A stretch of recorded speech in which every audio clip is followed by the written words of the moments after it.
Hey everybody, it is me, Shaniqua Cannon of Shaniqua CTV and the founder of the Ready to Rock Virtual Summit. Now, guys, we are here with the incredible Inspired by Vanessa, Vanessa Canteberry. She is an author, a coach, and a motivational speaker. And once you hear her speak, you're going to know exactly why she goes by all of those titles. So be ready to get moved from your tragedy to your triumph. Vanessa, floor is yours. Thank you so much for this opportunity. I really, really appreciate it. And what you're doing is something that's needed. So I'm honored. Yes, as Miss Cannon said, that my name is Vanessa Canteberry. I'm born and raised in Chicago, Illinois. And I went through so much dysfunction in my life to the point where I was my own target of self-destruction. And I had to be able to just really be real honest with my truth. And when I say be honest with my truth, meaning I had to be honest with the constant scenarios that I kept coming up against. And I found myself at this one particular moment in my life, a teen mom, and I found myself in an abusive relationship. And the abusive relationship is because sometimes you just want somebody to love you, like really, really love you, because for some reason at home, you're not getting that love, and the abuser know how to pick out that weak person. Well, that was me. And so I ended up in teenage years dating this person. And of course, they're going to tell you exactly what you want to hear. And I was enjoying it. I was enjoying the time. I was enjoying those nice things that I didn't even hear from my own home front. And so therefore, it was like slowly but surely they'll take control over you. Not knowing it because you just don't know. You wasn't taught these things, right? And so that was me all day long. So I found myself in this relationship for some years. I wound up having my first child by this person. And then when I had my first child, I was in high school. And I remember the very first time he physically put his hands on me. And it wasn't like, oh, a slap across the face, regardless of what type of abuse it is. It was like when one room to another. And he had his family was there and nobody said anything. All because my daughter didn't get her pamper changed quick enough. And so I lived literally half a block away from this guy. So of course I just changed the pamper. But because he had his own issues and his own insecurities, he has to be able to take that out on somebody else, right? And that was me. I was his punching bag. So I went home and I told my brother. My brother said something to him, and that was the end of it. But Lord and behold, they know exactly what to do. And then next you know, you find yourself back in that situation. And that was me, back in the situation. And so now here I am. I'm in this situation, and my mom sent me off to California. It wasn't because of him. It was because of the responsibility, because now I have a child. So I went off to California to finish out high school, and when I came back, I had nowhere to go. So what happens? You end up back in his hands. And that's what happened. And so here I am, found myself what? Pregnant again. This time it was even worse. And so I turned around and he had a bad day at work, and I was his punching bag. The next day when his mom went off to work, and his brother went off to school. And I was pregnant with our second child. And because our first child wasted juice the previous day and it left a stain on a cream color carpet, he needed to take that anger out on somebody else because he had a bad day at work. And so what? Again, I'm his punching bag. And at that very moment, that was your last time I'm going to be your punching bag. Because number one, I got these girls. And I got one that I'm carrying. So you're mad because you're not having a son. But at the end of the day, you have a child. One I'm carrying and one that's here. And so I turned around, and this particular day, he hits me to the point where I fell. And when I fell and my leg went one way and my leg went the other way. Like I did a split while I was about 4 or 5 months pregnant. And so when I fell, back in the day, they had the phones. You could be able to pick up that phone. I picked the phone, and the first person I called was 911. He realized I called somebody, didn't know who, and he hung up the phone. They called back. No answer. They was at the door. Before you knew it, he picked me up, put me on the bed as if I was already there. And so here's my daughter. Now, mind you, she is 1. So not only did you hit her mother in front of her, but now I'm in so much pain, I can't even move. And so you pick me up as if nothing ever happened. And these people are banging on the door, which is the police. And so the police turned around, came in, found out I was bleeding now. So now they're thinking I'm having a miscarriage. Rushed me off to the hospital. And so they're trying to find out, making sure my baby was still moving. She was not moving, so I had to stay in the hospital. Before you knew it, he walked up to me, holding my daughter in his arms and threatened me. If I say something, he's taking my daughter. Now, I don't have anywhere to go. This is all I have. And I knew what I was working on the outside. He didn't know that. But I knew at that very moment, I can't say anything. Because now I'm going to lose not only the child that I have, but of course, the child that I'm carrying. And so as I state this to you, I am at a place right now, I wish you would. I wish you would. See, when you know who you are, you know your true strength, you start getting a master plan together. You don't have to tell them the master plan. You never tell the enemy what you're about to get ready doing. It's just like you never tell the left what the right is doing. You just do what you got to do. And now the most hurting thing is that now that I'm walking out the hospital, he didn't come pick me up from the hospital. His mother picked me up from the hospital. So she knew what was going on anyway. So of course, I'm at her beck and call. And I'm estranged from my family, so I can't even call them and let them know what's going on. But when I left that hospital, they had to show me how to walk again.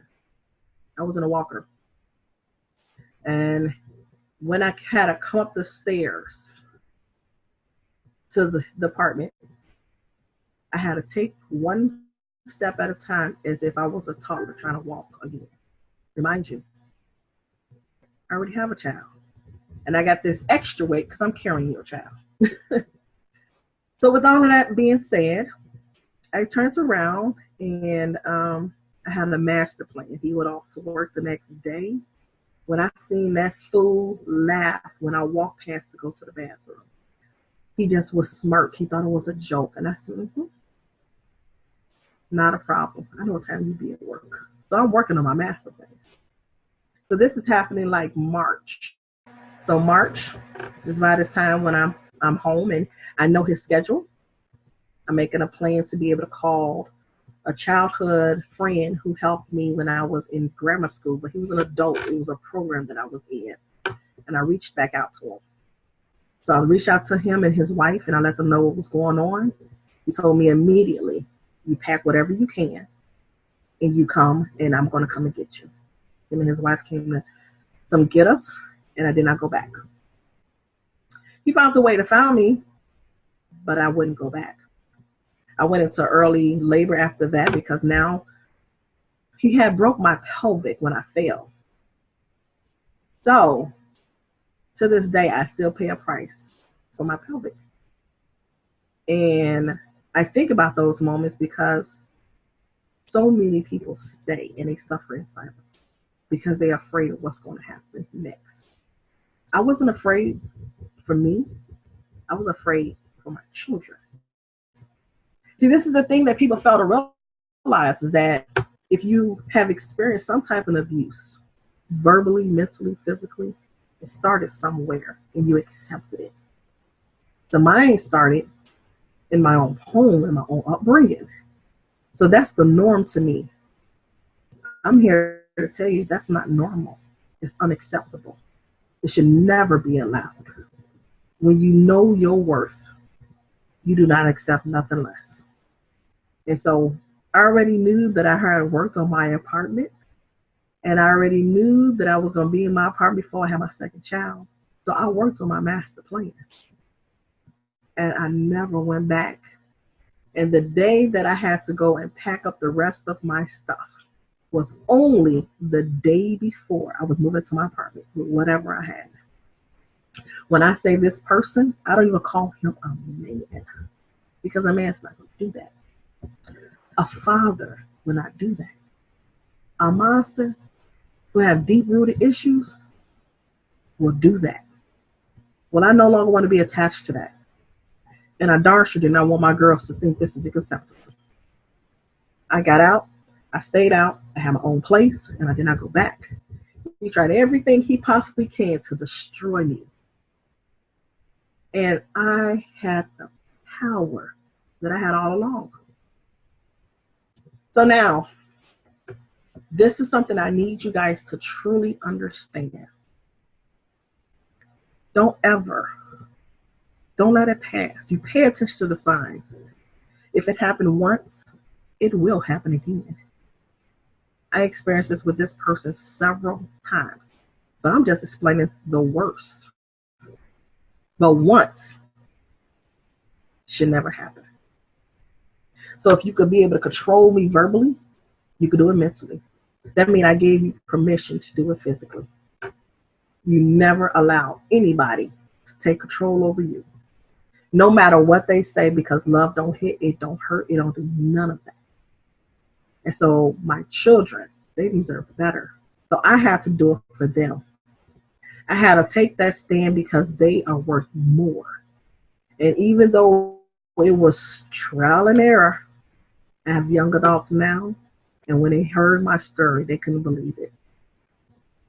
But he will say mind games, and I will sit back and say nothing.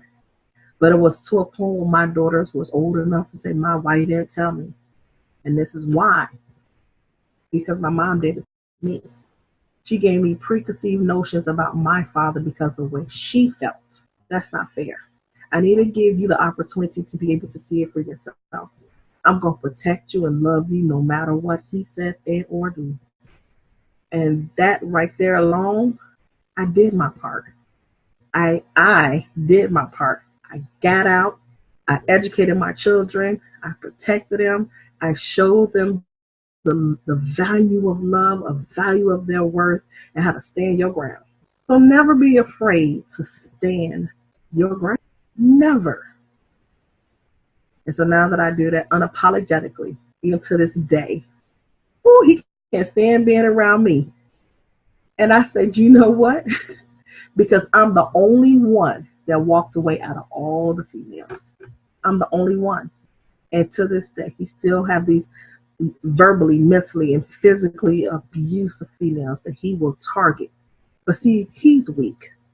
So he got to find somebody weaker. But see, a man would never do that to another man. It's a thing that they have within them. It has nothing to do with you. So, learn from me. Get out. Stay out. Better yet, pay attention to those signs. The signs are there. And this is one thing that I say all the time. Pay attention to what they do and not what they say. Because you could say something all day long, but what you do is the action that's going to be able to stand out and see what kind of character do you carry. And if you could do it to me, I can imagine you could do it to your own. And he tried it with my girls. But we see, they got a strong mother. I'm not having it. That buck stopped with me. And the best revenge, when I say the best revenge ever, let God deal with them. Let God deal with them. Because I'm not going to belittle you. I'm not going to do anything like that.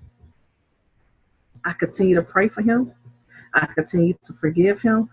And I continue to move on because I'm at peace. Because I had to make a decision for them babies. He can't stand it. And even his own mother, she hated when I tell her, if you would have let him off the breast a long time ago, you would have had a man on your hand and not a little boy. So, mothers of sons, I state this in one of my books. We have to let our children go. Our sons, they're not our men. We cannot marry them. Let them go. You do the best that you can. You raise them, but you have to let them go so you can be able to live your best life.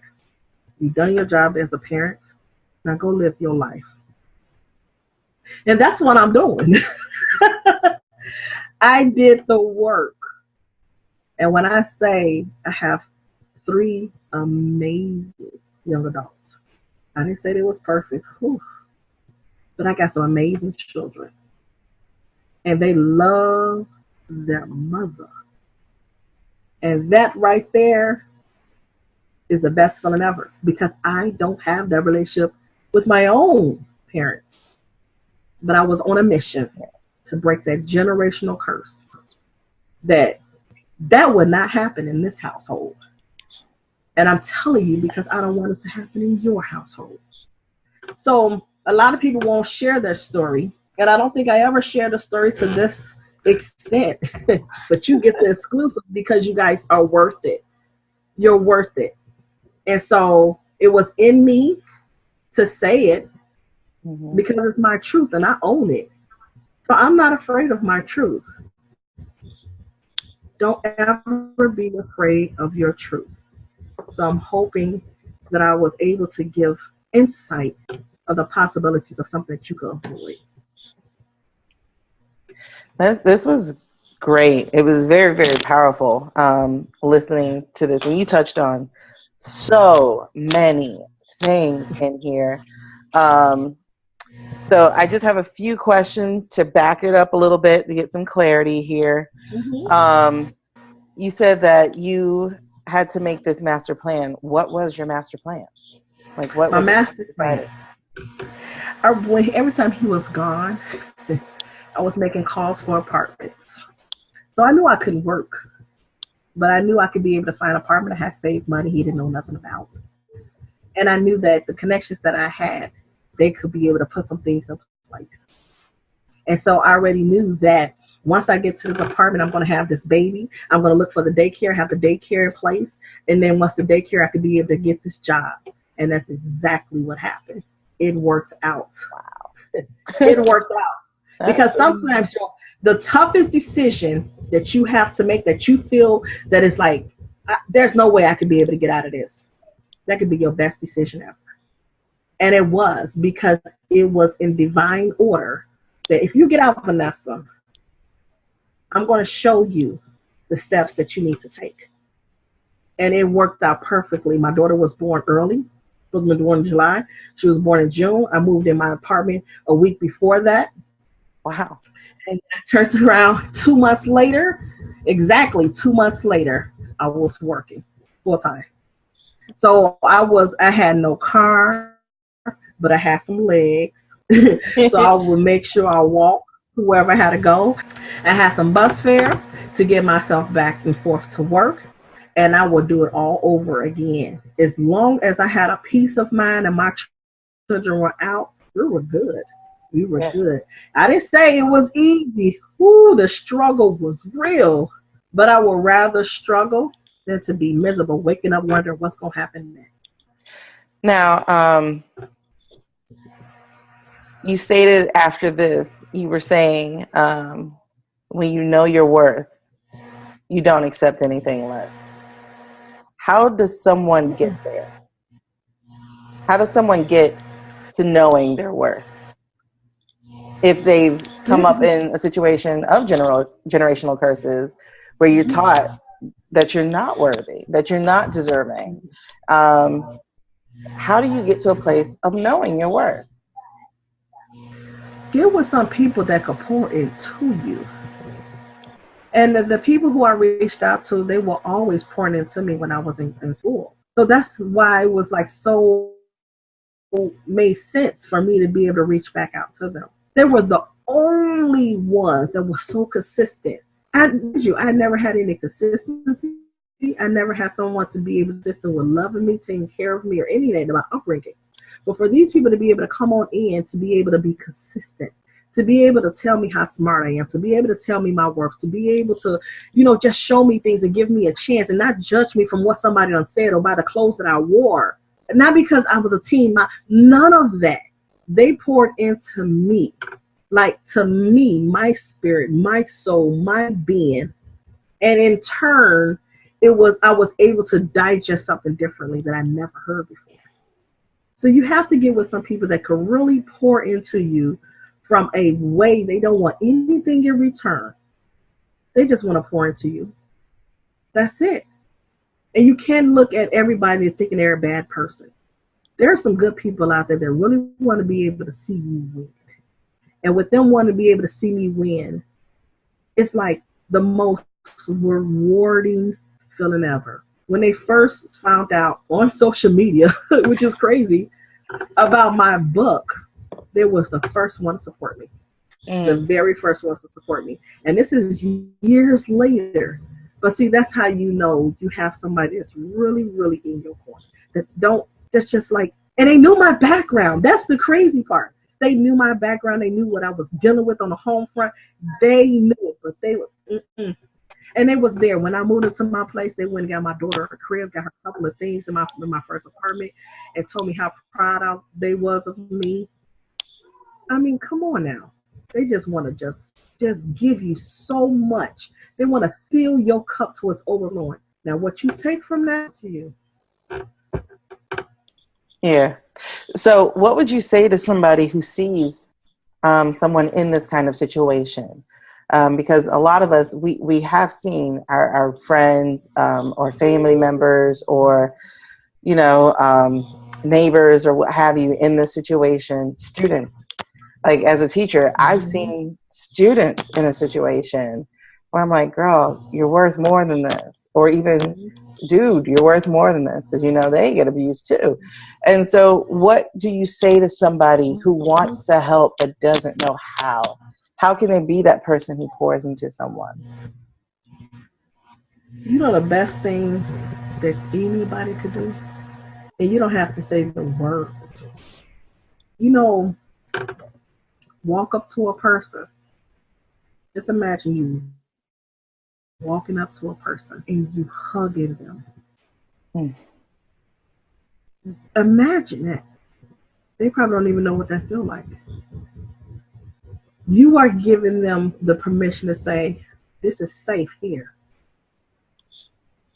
As the tears fall, you can wipe away those tears.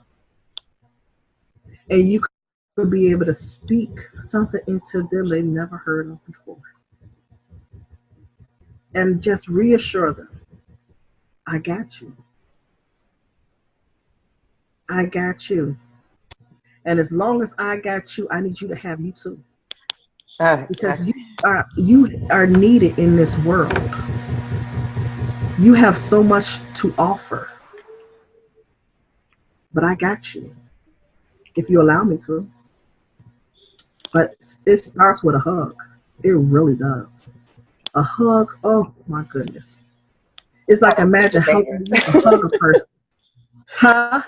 Those are very dangerous, because I remember as a broken person, after going through sexual assault and mom issues and all that stuff that just breaks a person down, somebody hugged me once and I felt like the Hoover Dam cracked open. Like it was just, okay, never again. Nobody hugs me again, because, that was like a transfer of strength for me at that moment. I was a strong Black woman. Yep, there you go. That's exactly what it is, right there. And see, this is the thing. We are so strong. We are told you have to be strong. You gotta. Okay. But strong people, we break too. Yeah. We break. We need that shoulder to lean on. I done experience physical abuse. I've been sexually assaulted by I don't know how many times. I've been, one of the things I say in my book, I was passed around like a piece of meat and nobody cared. Then what do you do from that? So I'm this damaged person by the time I got to him. and he was just eating it up like it was a full course meal. That's why you have to be careful what you tell people. You know what I mean? If you just meeting someone and they want to know I want to know all about you. You got to be careful, because everybody that come your way is not who God sent to you. Say that again. And so now they're eating this thing up as a meal so they could be able to make a plan of how to demolish you because of the things that you experience. You got to be careful with that. So that's why it's important for you to be able to heal. Like, heal you. You know, it's you. It's okay to love on you. It's okay, right? You don't need permission for somebody to make you whole. You need to be whole before you could be with anybody. But we have this myth that I don't want to be alone. But being alone could do more harm. So when you have you together, when that person, that one, it's going to take that one person to be out. Like, that's what I was looking for. And that's what I tell anybody. I would rather be with somebody who went through something. I'd rather be with somebody who will pray for me, cover me, and I didn't have to say anything. I would rather be with a person that I don't have to build a man. I don't need you to be a piece of this and a piece of that. I need you to be a whole man, because a whole man will be able to handle this woman. This woman who, yes, I could be strong, but at the same time, I don't want to wear the pants in a relationship. I'm okay with picking the pants up and wearing a skirt and let you be the man that's going to lead, and I'll walk by your side. I'd rather have that than have a man that's going to beat me down and consider himself for his age is making him a man. No. That man gonna take care of you. That man gonna love on you. He gonna be that provider, that protector. I mean, that whole man. I'd rather wait for that man. Okay. Wait for that whole man. Yes, because it's the broken ones that you have to be careful for. Yes. Okay, so I'm telling you, you're just dropping gems. You're just dropping gems. I have so many notes here. It's not even funny. So the next question I have here for you is, how is it you resisted going back? How is it that you gave birth on your own, right? You had this baby. Say that again? I said you gave birth on your own. You had this baby without, I guess you were on your own anyway while in a relationship, right? So how is it that you resisted going back when you had the daycare and all these bills and all this other stuff? How did you resist walking back into what was comfortable versus what was safe? I knew I was a powerful force to be messed with. Is the moment that I had my daughter, had emergency C-section. And he was there. And when I woke up, he was there. And his mother was like, there's no way you could be able to take care of the little one. And then you have, you just had a C-section. So come back to the house for about a couple of weeks, and then you could be able to your place. I said, not a problem. I need the help. So I went there on a Monday. Hear me clear. I had my daughter that Thursday and at the house Monday. My bags was packed that Wednesday. Do you hear me? It was packed at the door. Me, new baby, and the one it was packed at the door. The mother was like, what the heck? To have that. But I got my keys to my place. I don't know if my phone on, but I really don't care. But I know I have lights. I got a couple of dollars in here to be able to put food in the house. And that food right there, we're going to stretch it out so I can get some more money. But this, you can keep that. And I'm going to go ahead and go where I need to be, where my children need to be. Because I just had this child. And I'm stressed out already. And I was a piece over there. We got a bed. We warm over there. And I'm good. So go ahead. And I never do, ever, you hear me? Ever went back. And when I say he did anything he could possibly do to be able to mess with anybody that I was dating after that. Anybody, my ex-husband, he was that. You have no power over here. So take your tail back over there and you go and find somebody else to control, because that stopped. And my daughter is 24 years ago. Wow. When you know, I'm trying to, you better go and buy, take, even borrow you some power. Did you say buy, take, and even borrow? Yes, but you need to get you some. You get what I'm saying? And then when you muster up just a little bit of that power, go back and get you some more. When you get some more, you're going to get some more, and you're going to understand that, wait a minute, I gave this fool all my darn power. It's like a battery that went dead. Go get recharged. Go back and get recharged. It's okay to go back and get recharged. You know what I mean? You have to do that, because if you don't, I'm telling you, you're going to continue to be just a dead battery. A dead battery. So go back, get recharged, and get back to being you. Get back to knowing who you are. Get back to building and you as an individual. Mm-hmm. And so the next person that you get with, this is what I told my fiance, that if I can't build and I can't grow with you, see, people don't know that. If I can't build and I can't grow with you, then there's no need for me to be with you. I need to be able to build, and I need to be able to grow as an individual, and then we need to be able to do this thing together. Mm-hmm. Period. You cannot do that, then why are you here? That's a really, really good question. And I love that statement. If I can't build and grow with you, why are you here?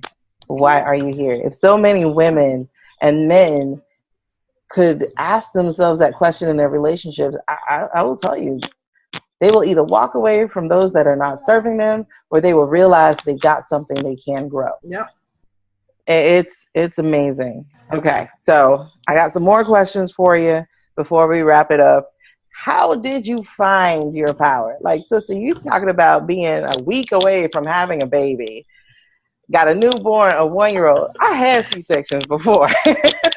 It took me, look, I had C-sections before. I was a digging deep type sister.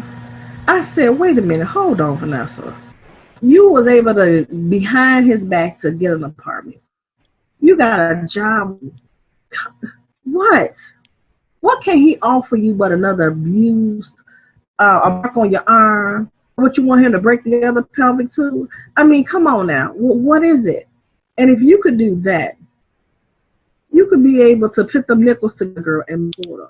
And if you could put those quarters together, you could make $1. And when I say I literally had maybe $60 to last me a month to put food in my house.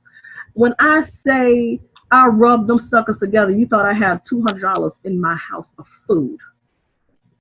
I just had to make it work, because you got to remember, even though I grew up in dysfunction and everything, you got to take what you learned when you had nothing.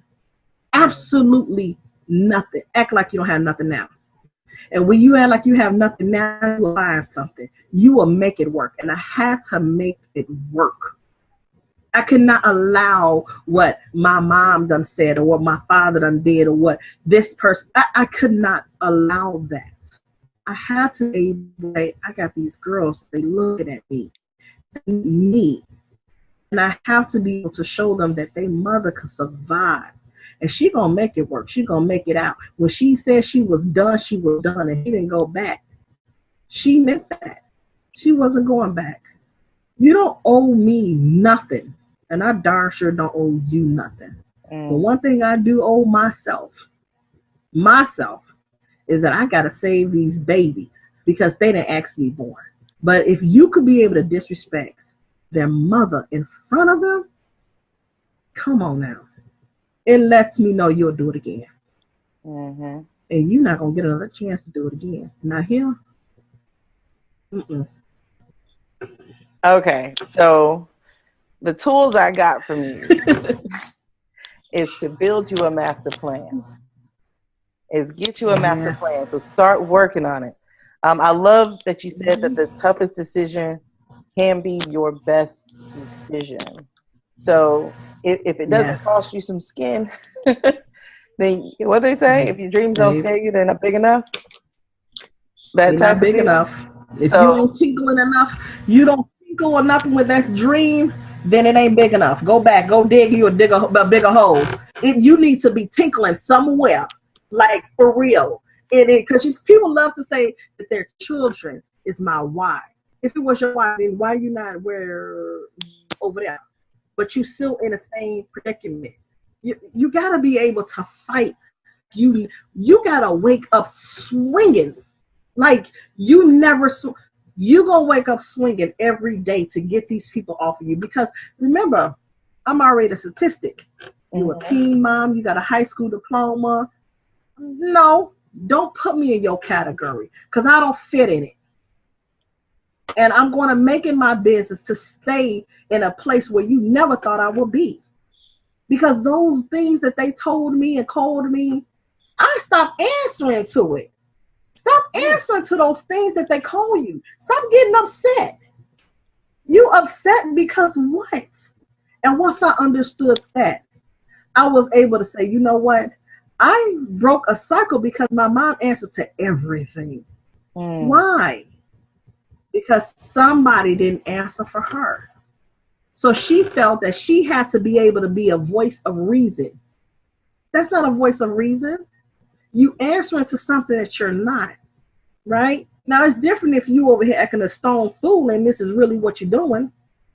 But stop answering to something that you're not. And I'm not those things that you called me. So why should I answer?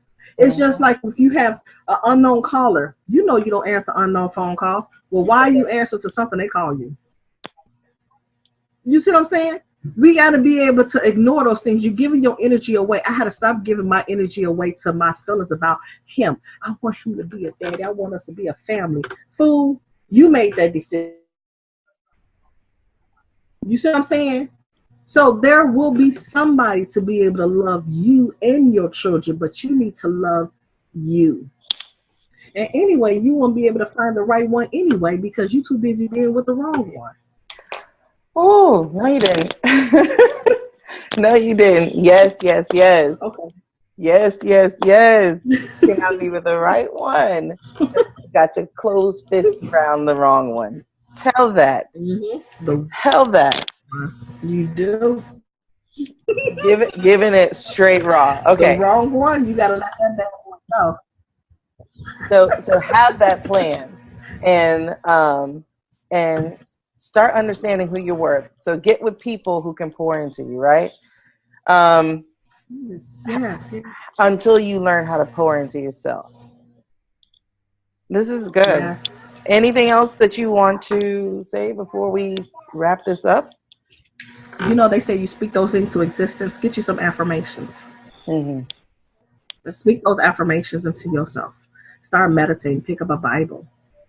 Start doing something that's positive that's going to be able to recharge you. Some of those things that you just said, you know what, you've been putting aside for a long time, those things will feed your soul. Get with those things. You know, we cover up so much by liquor and doing things that's really destroying us to be able to cover up our pain. But at the end of the day, when all of that comfort is gone, what's left? The pain is still there. So why continue to cover it up? Go and do something that's going to be able to restructure your mindset to know that it's time.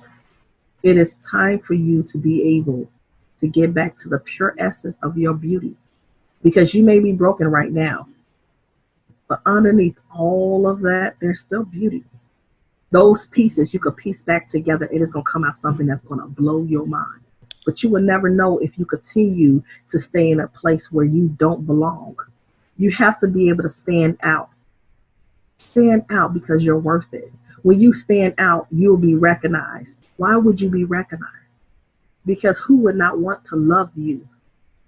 Who would not want to appreciate you? Who would not want to know more about you? Who would not want to pour into you and receive what you have to give? But again, you have to start with you first so you can be able to receive the genuine love, support, prayers from that person who really cares. So you no longer have to suffer in silence. Share your story and begin to heal. You're going to shed some tears. That's part of the process. Don't beat yourself up. That's the worst thing you could do, is beat yourself up. Don't do that. But instead, there's a lesson. Are you willing to learn the lesson? And if you're willing to be able to learn a lesson, the testimonies will sure to come. I'm a living witness. I have so many testimonies. And those testimonies, they came with a whole lot of tests. So don't repeat the cycle of being broken. Do not repeat the cycle of being broken. Learn, grow, and propel. Because there's something higher that's waiting for you. And trust and believe, somebody is waiting for you to save them too. So go ahead and just hug on you. I mean, like, hug you, because you never probably haven't received a hug in a long time. But if you just take the time out to hug yourself, it's many days I hugged me, because my mom wouldn't hug me, my dad didn't hug me, but I was looking for hugs in the wrong places. Go ahead, hug you. And then when you hug on you, if you got to share a tear, just know it's cleansing. It's cleansing, and you are well on your way to knowing you, like you never knew you, that you. So go ahead. It's time to heal. Woo! Speak that word, speak that word, speak that word. Okay, so how can we get in touch with you afterwards? Do you have anything to connect with the audience? Because we don't want to lose them, and they definitely don't want to lose you, Vanessa, because you're definitely a woman of light, a beacon of hope in this dark sea of domestic violence, of sexual recovery, of broken generational curses. There's so much that you can speak on and pour into. I know you have a multitude of books. How can we get in contact? How do we stay in contact with you? Well, I can be found at InspiredByVanessa.com, and you will be able to see me speaking and coaching. I have events coming up. You can be able to get my books there, and you can also just feel free to reach out to me at Vanessa at InspiredByVanessa.com. You can be able to get, the best thing that I tell people to get is my Shifting Your Mindset. That's my first ebook that went bestseller that I didn't even know.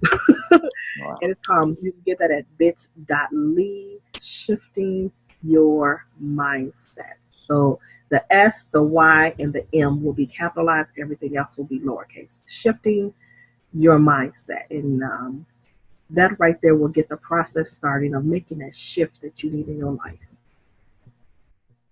Well, thank you. Thank you again for your time, your testimony, your story, your tools, all of that. I appreciate it, and I know that our audience appreciates it too. So you are truly a rock star, and we're going to get ready to rock. See y'all tomorrow. Thank you so much.